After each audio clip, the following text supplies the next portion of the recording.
Assalamualaikum warahmatullahi wabarakatuh. Hello, good evening. কেমন আছেন sir? ভালো আছি, বসো। হ্যাঁ, ভালো তো। আপনারা কি মনে করে আসলেন? স্যার, বিগত 7-8 মাসে আপনার ব্যাংকের ট্রানজাকশন ছিল মাসে অ্যাভারেজ 5 লক্ষ টাকা, কিন্তু লাস্ট 5-6 মাস আপনার লেনদেন একেবারে হচ্ছে না। কিছু সমস্যা আছে কি? হ্যাঁ ভাই, এখন সময় একটু খারাপ চলছে, ব্যবসার অবস্থা ভালো না, তাই ভাবছি কি করা যায়। আরে স্যার, ভাববার কি আছে, আমরা আছি তো আপনার সাথে। আপনি বলুন কত টাকার লোন পাস করবো। মাত্র 2.5% ইন্টারেস্ট করে দেওয়া যাবে। না ভাই, সুদের পয়সা নেবো না, এটা আমাদের শরিয়াতে জায়েজ নেই। স্যার, এটা সুদ কোথায়? আমরা আপনার কাছে আসছি, আপনাকে হেল্প করছি, এটা মনে করে আমাদের মজদুরি। কিন্তু এটা এভাবে কি ঠিক হবে? আরে স্যার, অত ভাববার কিছু নেই, এতে কোনো সমস্যা নেই। আচ্ছা ঠিক আছে, 5 লাখ করে দিন। ওকে স্যার, এই ফর্মটা ফিল আপ করে দিন আর আপনার ডকুমেন্টগুলো দিয়ে দিন।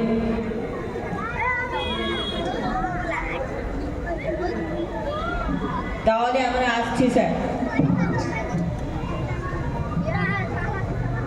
আসসালামু আলাইকুম।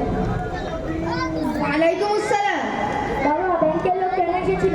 আমরা লোনের কথা বলেছিলাম, তাই ওরা এসেছিল। বাবা, আমি জানি আমাদের ব্যবসা একটু খারাপ চলছে, তাই আপনি লোন নেবেন ব্যবসা করানোর জন্য? এটা তো একেবারেই জায়েজ নেই। আপনি কি জানেন না সুদ একেবারেই হারাম?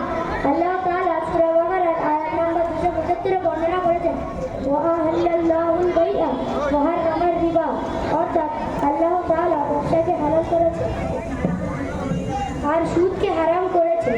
যারা সুদ পায়, চাই সেটা ব্যবসার মাধ্যমে হোক অথবা অন্য কোনো মাধ্যমে, তাদের সম্পর্কে আল্লাহ তাআলা বলেছেন, আল্লাযীনা ইয়াকুলুনা রিবা লা ইয়াকুমুনা ইল্লা কামা ইয়াকুমুল্লাযী ইয়াতাগাব্বাতুহু আশ-শাইতানু মিনাল মাস।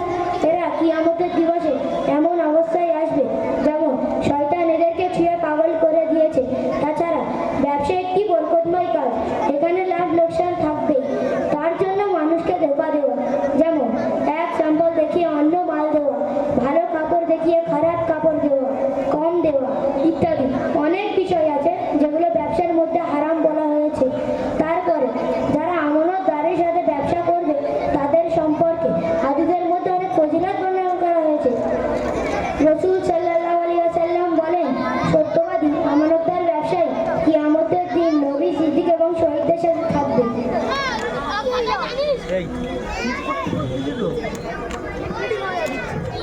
আসসালামু আলাইকুম। ওয়ালাইকুম আসসালাম, বসো।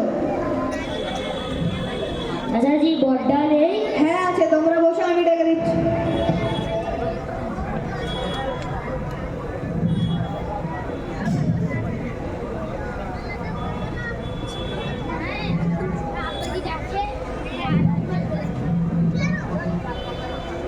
কি ব্যাপার বাপ্পাদা, তোমরা কি খবর?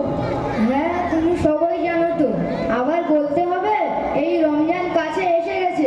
আমরা চাঁদ রাত্রি থেকে প্রত্যেক বছরে যে ডিজে, গান বাজনা, ডান্স প্রোগ্রাম করি, সেটা কেমন কি হবে এবং তার খরচার ব্যাপারে আলোচনা ছিল।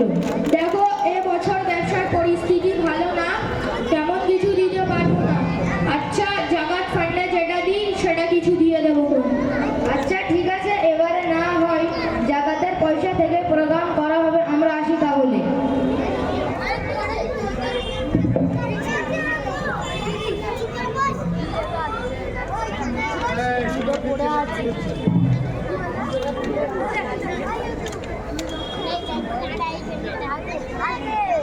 আসসালামু আলাইকুম। নাইম ভাই, কেমন আছেন?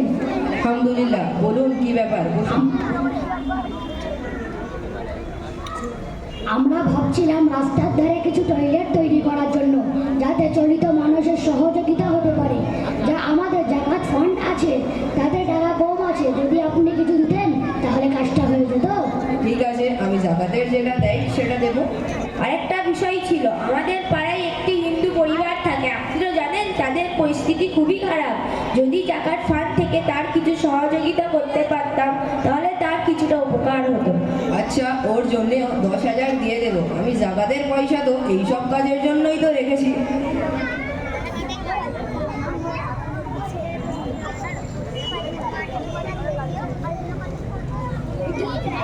Thank you. আসসালামু আলাইকুম।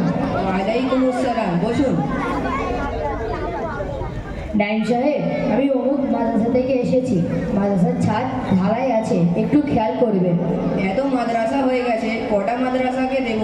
আপনারা তো সারা বছর চাঁদা করে বেড়ান। আপনারা বাচ্চাদের পড়াশোনা করান নাকি শুধু চাঁদা করেন? এই 100 টাকা নিয়ে যান। ভাই সাহেব, আপনি অনুদানের প্রয়োজন নেই। যত টাকা দিয়েছেন তার থেকে বেশি একজন আলেমকে অসম্মানই করলেন। আর শুনুন, আমরা মাদ্রাসা থেকে চাঁদা নিতে আসি নিজেদের জন্য নয়।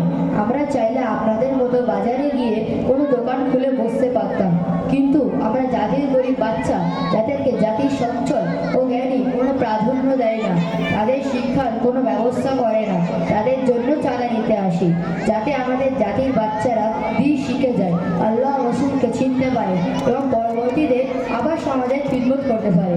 তাহলে আপনি বলতে চাচ্ছেন চাঁদা গরিব বাচ্চাদের জন্য নেওয়া হয়? জি, আমাদের বাচ্চারা নিজের ফিস দিয়ে পড়াশোনা করে। আর আমি দেখলাম আপনারা বিভিন্ন ক্লাব সমিতিতে এবং অমুসলিমদের জন্য জাকাতের যে অংশ ব্যয় করছেন, এতে আপনাদের জাকাত আদায় হবে না। কেননা জাকাত আদায়ের প্রথম শর্ত হলো যাকে জাকাত দেওয়ার ইচ্ছা তাকে সেই টাকার পরিপূর্ণ মালিক বানিয়ে দিতে হবে, যেমন ইচ্ছা খরচা করতে পারে। আর দ্বিতীয় বিষয় হলো কোনো অমুসলিম রাস্তায় পানির কল তৈরি করা, টয়লেট তৈরি করা এবং হারাম জায়গায় জাকাতের পয়সা দেওয়া জায়েজ নেই। তাহলে জাকাত কাদের দেওয়া যায়? আল্লাহ তাআলা সূরা বাকারা আয়াত নম্বর 177 মধ্যে বর্ণনা করেছেন, ওয়া আতাল মালা আলা হুব্বিহি যাবিল কুরবা ওয়াল ইয়াতামা ওয়াল মাসাকিন ওয়া ইবনাস সাবিলি ওয়াস সাইলিনা ওয়া ফির রিকাব। অর্থাৎ আল্লাহর ভালোবাসায় নিজ সম্পদ দান করো, আত্মীয়স্বজন, এতিম, মিসকিন, মুসাফির এবং ভিক্ষুকদের ও দাস মুক্তিতে। তবে যাকাত দেওয়া উত্তম হলো নিজের আত্মীয়স্বজন, ভাই বোন এবং তাদের সন্তান সন্ততি, চাচা, ফুফু, খালা, মামা, শ্বশুর, শাশুড়ি, জামাই ইত্যাদি। তারপরে নিজের প্রতিবেশী অথবা এলাকার মধ্যে যার অভাবগ্রস্ত আছে তাদের দেওয়া। তারপরে যাকে দিলে দিনের বেশি ফায়দা হবে তাকে দেওয়া, যেমন মাদ্রাসার ছাত্র, এদের দিলে দ্বিগুণ সওয়াব পাবেন। অনেক কিছু বললাম, মনে কষ্ট নেবেন না না, আপনি তো আমাকে সঠিক রাস্তা দেখালেন। আমার মনে হয় আমাদের সমাজে অনেক ভাই এমন ভুল করেন এবং জাকাতের পয়সা ব্যয় করছে কিন্তু জাকাত আদায় হবে না।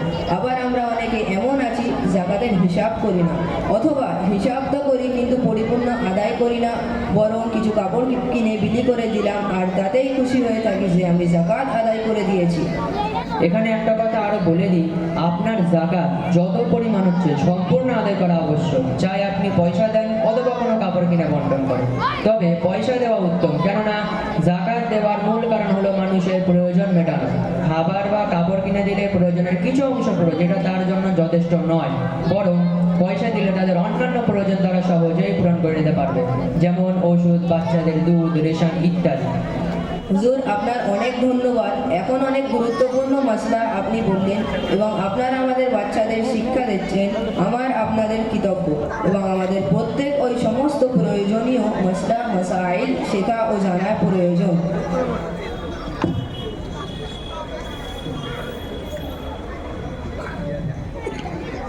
আসসালাম।